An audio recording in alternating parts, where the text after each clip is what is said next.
యేసుక్రీస్తు నామములో మీ అందరికీ నా హృదయపూర్వకమైన వందనాలు.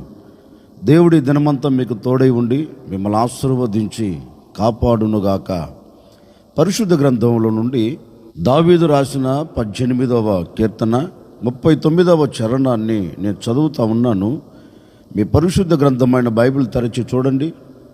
యుద్ధమునకు నీవు నన్ను బలము ధరింపచేసితివి, నా మీదికి లేచు వారిని నా క్రింద అణచివేసితివి. దావీదు తన కీర్తనలో ఒక శ్రేష్టమైన మాట రాస్తున్నారండి. ఈ మాట మనం చదువుతున్నప్పుడు మన హృదయానికి ఆనందాన్ని కలగచేస్తుంది. ఈ మాట మనం చదివేటప్పుడు మన హృదయం తెప్పరిల్లేటట్లుగాను, మన హృదయానికి ఒక సంతోషాన్ని తీసుకొని వచ్చే మాటగా మన కంటికి కనపడుతుంది. ఎందుకు అంటే మన శత్రువులను మన పాదముల క్రింద అణచివేస్తారు అనే మాట మనం వినగానే ఎక్కడి లేని ఆనందం. నిజమే కదా, నా శత్రువులు నా మీదికి లేస్తున్నారు, నా శత్రువులు నా ఎదుట నిలబడకుండా నా శత్రువులు నా పాదముల క్రింద ఉంటే బాగుండు అనే మాట నరుములాడుతున్న ప్రతి నరుని మనసులో మెదిలే మాట అండి. కానీ ఈ భక్తుడు అంటారు, దేవుని సన్నిధిలోనికి వెళ్ళి దేవుని సన్నిధిలో ప్రార్థనలో దావీదు ఈ మాట వాడుతూ ఉన్నారు. ఎందుకు దావీదు ఈ మాట వాడవలసి వచ్చింది అంటే, దావీదునకు ఎందరో శత్రువులు చుట్టుముట్టారు.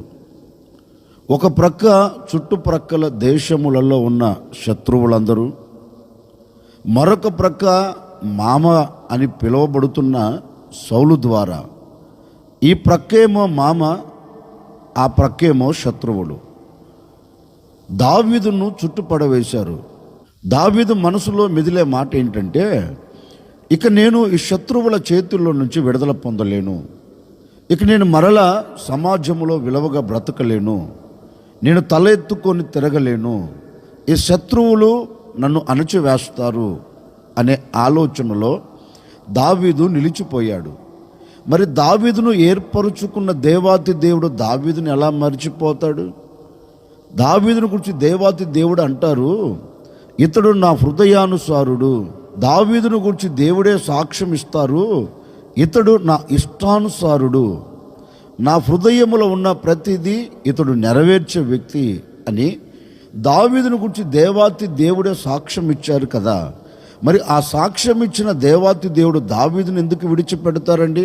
బహుశా దావీదు అనుకోవచ్చు, ఇక నేను బ్రతకలేను, ఈ శత్రువుల తాకిడికి నేను తట్టుకోలేను, ఇక నేను మరణావస్థలనికి వెళ్ళిపోతానని దావీదు అనుకోవచ్చు.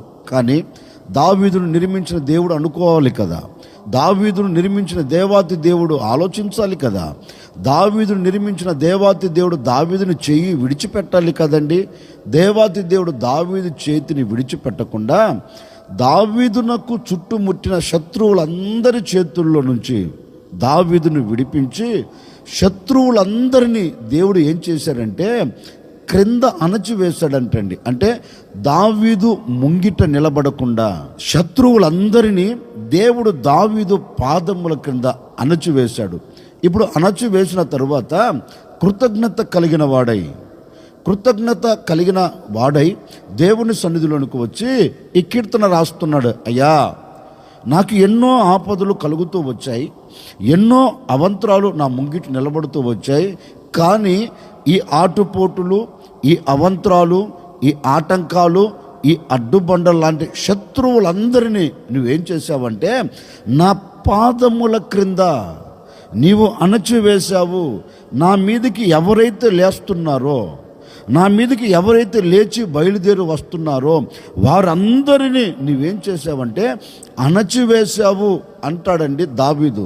అంటే దావీదు దేవుని సన్నిధిలో కృతజ్ఞత కలిగిన వాడై దేవుణ్ణి స్తుతిస్తున్నాడు. అయ్యా, నా మీదికి లేచు వారందరినీ నువ్వేం చేశావంటే అణచివేశావు అంటారు. నిజమే, ఈ ఉదయకాల సమయంలో ఒక సేవకుడిగా నేను కూడా మీతో చెప్పాలి అనుకున్న మాట ఏంటంటే, దావీదు దేవుని సన్నిధిలోనికి వచ్చి దేవుణ్ణి అడిగాడు కదా, అయ్యా, నా మీదికి లేస్తున్న ప్రతి వారిని నీవు అణచివేశావు అన్నారు కదా. ఈరోజు కూడా ఒక సేవకుడిగా నేను కూడా కోరుకొని మీతో చెప్పే మాట ఏంటంటే, ఈనాటి వరకు ఏ శత్రువు నీ మీదికి లేచాడో, ఈనాటి వరకు శత్రువులు లాంటి పరిస్థితుల ప్రభావాలు నీ మీదికి లేచాయేమో, ఈనాటి వరకు శత్రువులు లాంటి ఆటంకాలు నీ ముంగిట నిలబడి నిన్ను అడుగు ముందుకు వేయనివ్వకుండా ఒకవేళ మార్గపు మధ్యలో పొంచి ఉన్నాయేమో నాకు తెలియదండి. ఈ ఉదయకాల సమయంలో ఒక సేవకుడిగా నేను మీతో చెప్తున్నాను, ఈనాటి వరకు మీకు అడ్డుగా నిలబడినవి, ఈనాటి వరకు మిమ్మల్ని ముందుకు తీసుకొని వెళ్ళనివ్వకుండా, మీరు ముందుకు అడుగు పెట్టనివ్వకుండా ఏవి మీకు అడ్డుగా నిలబడి, ఏవి మీకు అడ్డుగా నిలిచి మిమ్మల్ని ఆపి పడవేసి ఒకవేళ మీకు ఎదురుగా నిలిచిపోయాయేమో నాకు తెలియదండి. ఈ ఉదయకాల సమయంలో నా ప్రభు మీతో చెప్పకనే చెబుతూ ఉన్నారు, ఈనాటి వరకు లేచినది ఏదైనా, ఈనాటి వరకు లేచి అడ్డుగా నిలబడినది ఏమైనా నా ప్రభు వాటన్నిటినీ నీ పాదముల క్రింద ఉంచబోతూ ఉన్నారు. నీ మీదికి లేచినది ఏది కూడా నీ మీదికి లేవకుండా నా దేవుడు అణచివేయబోతూ ఉన్నాడు. నిశ్చయముగా నీ మీదికి లేస్తున్న ప్రతిదీ నా దేవుడు అణచివేయునుగాక. చూడండి, సముద్రములో ఉన్న ఆ అలలన్నీ ఏదో ముంచేస్తాను అన్నట్లుగా లేస్తుంటాయండి, ఏదో అణచివేస్తాను అన్నట్లుగా లేస్తుంటాయి. చూడండి, ఎంత అలలు ఇచ్చినా ఆఖరికి ఒడ్డుకొచ్చేలోపు ఏమైపోతుంది? అలాగే అణచివేయబడుతుంది. సముద్రములో ఎన్ని అలలు వస్తున్నా, సముద్రములో ఎన్ని అలలు లేస్తున్నా లేచిన అల ఏమవుతుంది? అలాగే అణచివేయబడుతుంది. నేను కూడా మీతో చెప్పేది అదేనండి. ఈ ఉదయకాల సమయము నుండి ఒకవేళ నీ వ్యాపారములో అలలు లేచినట్లుగా శత్రువులు లేచారేమో, నీ చేతి పనిలో అలలు, సముద్రములో అలలు లేచినట్లుగా శత్రువులు లేస్తున్నారేమో, నువ్వు చేస్తున్న ఉద్యోగములో సముద్రములో అలలు లేచి ఇక ముంచేస్తాను అన్నట్లుగా ఒకవేళ నీతో ఉన్నవారు, నీ మీద ఉన్న అధికారులు, నీతో ఉంటున్నవారు నిన్ను అణచివేయాలని ఒకవేళ కంకణము కట్టుకొని ఉండవచ్చండి. అలల వలె నీ మీద ఎగిసి పడుతూ ఉండవచ్చు. అది వ్యాపారంలో కావచ్చు, చేతి పనిలో కావచ్చు, ఉద్యోగంలో కావచ్చు, నీ ఉన్న చోట కావచ్చు, నీ ఆత్మీయ స్థితిలో కావచ్చు. ఎప్పుడైనా ఎక్కడైనా ఈనాటి వరకు అలలు ఎగిసి పడుతున్నాయేమో నాకు తెలియదండి. నా ప్రభు ఈ ఉదయకాల సమయంలో మీతో చెప్పకనే చెబుతూ ఉన్నారు, ఎక్కడ ఇక మీదట అలలు లేవకుండా, అలల లాంటి పరిస్థితులు విభిన్నంగా మారకుండా, అలల లాంటి శ్రమలు నీ ముంగిటి నిలబడకుండా నా దేవుడు వాటన్నిటిని అణచివేయబోతూ ఉన్నారు. నీ వ్యాపారంలో నీకు అడ్డుగా నిలబడిన వారిని అణచివేయబోతూ ఉన్నారు. నీ చేతి పని విషయంలో అడ్డుగా నిలబడిన వారిని అణచివేయబోతూ ఉన్నారు. నీ ఉద్యోగంలో నీకు అడ్డుగా నిలబడిన వారిని నా దేవుడు అణచివేయబోతూ ఉన్నారు. ఈ దినము నీవు ఎక్కడికి వెళుతున్నా నీకు వ్యతిరేకంగా, నీకు అడ్డుగా, నీ ముందు ఎవరు నిలబడకుండా నా దేవుడు నీ పాదముల క్రింద అణచివేయబోతూ ఉన్నారు. ఇక మీదట నీవు అన్నిటి మీద జయమును చూడబోతున్నావు. నీవు జయమును చూచి ఆశీర్వాదకరంగా సాగి వెళుతున్నావు. ఒకవేళ ఆర్థిక ఇబ్బందులు లేచి పడుతున్నాయా? అనారోగ్య వ్యవస్థ లేచి పడుతుందా? ఇక ఇది తొలగిపోదు, దీనిలోంచి నేను బయటికి రాలేను, దీనిలోంచి నేను విడుదల పొందలేను, ఇక ఇవే నన్ను ముంచేస్తున్నాయి, ఇక నన్ను లేవనివ్వట్లేదు అని ఒకవేళ ఆందోళన చెందుతున్నావా? ఈ మాట నీ ఎదుట నిలిచి ఉంది. ఈ మాట నీ హృదయాన్ని తాకుతూ ఉంది. ఈ మాట నీ హృదయములోనికి నా దేవుడు పంపుతూ ఉన్నాడు. ఈ మాట వింటున్న మరుక్షణమే నీ హృదయమునకు నా దేవుడు తెప్పరిల్లే అనుభవంలోనికి తీసుకొని వెళ్ళబోతూ ఉన్నాడు. ఈ మాట నీ వింటూ ఉండగానే నీ హృదయమునకు ఆనందం కలగబోతుంది. ఈ మాట నీ వింటూ ఉండగానే నీ హృదయం పరవశించున్నట్లుగా నా దేవుడు అద్భుతమైన కార్యం జరిగించబోతున్నాడు. ఓ సేవకుడిగా నిండు మనసుతో నేను కోరుకొని మిమ్మల్ని ఆశీర్వదిస్తున్నానండి.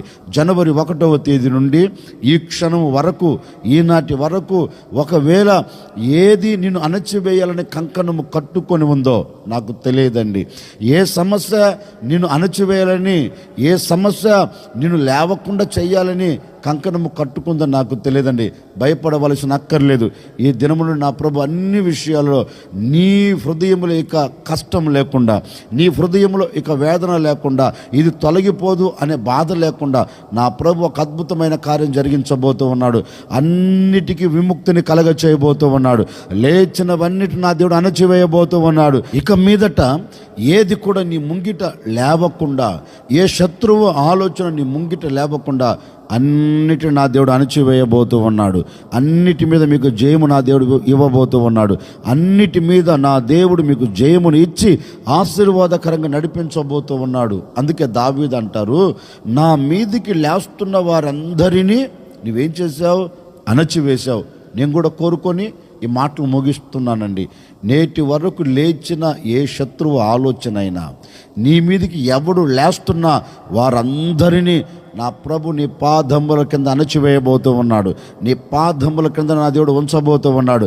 నిశ్చయముగా అన్ని విషయాలు నీకు జయం కలుగునుగాక, అన్ని విషయాలు క్షేమం కలుగునుగాక. నీ శత్రువులందరూ అణచివేయబడుదురుగాక. ఆశ్చర్యకరుడా, మీకు స్తోత్రాలు చెల్లిస్తూ ఉన్నాం. మీరంతైనా సర్వశక్తి కలిగిన దేవుడవు. గడిచిన దినాలన్నిటా మీ సురక్షితమైన రెక్కల నీడలో మీరు మమ్మల్ని దాచి కాపాడుతూ క్షేమాన్ని మీరు కలగచేశారు. అందును బట్టి మీకు స్తోత్రము తండ్రి. ఈ ఉదయకాల సమయంలో మీరు మాతో మాట ఇచ్చారు, నీ మీదికి లేచి వారందరినీ అణచివేసేదను అని మాట ఇచ్చి ఉన్నారు నాయన. నిశ్చయముగా ఈ ప్రజలకి, ఈ మాటలు వింటున్న ఈ ప్రజలకు ఏది వ్యతిరేకంగా లేచిందో, ఏది వ్యతిరేకంగా నిలిచిందో, లేచిన ప్రతి దానిని మీరు అణచివేయబోతున్నందుకై మీకు స్తోత్రం. శత్రువు ఆలోచనను అణచివేయండి, శత్రువు ఉద్రేకాలను అణచివేయండి. మీ ప్రజలకు క్షేమము కలుగునట్లుగా మీరు సహాయము చేయండి నాయన. ఈ దినము నుండి వీరి వ్యాపారంలో కావచ్చు, చేతి పనిలో కావచ్చు, చదువుల విషయంలో కావచ్చు, ఉద్యోగ విషయంలో కావచ్చు, ఆత్మ సంబంధమైన విషయంలో కావచ్చు, ఏ శత్రువులు లేస్తున్నారో బిడ్డలను అణచివేయాలని, వారి ఎదుట ఏ శత్రువు నిలబడకుండా అందరినీ అణచివేయబోతున్నందుకై మీకు స్తోత్రము నాయన. శత్రువులందరినీ మీరు అణచివేసినందుకై మీకు స్తోత్రము తండ్రి. మహిమ కలిగిన మీ కార్యం ఈ దినం ఈ ప్రజల పట్ల మీరు జరిగించమని, ఈ ప్రజలు ఎక్కడికి వెళుతూ ఉన్న నాయన ఒక ఉన్నతమైన స్థితిలో నిలబడినట్లుగా సహాయము చేయమని యేసు నామములు అడిగి వేడుకొనుచున్నాము తండ్రి. ఆమెన్. ఈ దినమంతా నా ప్రభు మీకు తోడై ఉండి మీ మీదికి లేస్తున్న ప్రతి ఒక్కరిని అణచివేసి నా ప్రభు మీకు తోడై మీకు జయం ఇచ్చును గాక.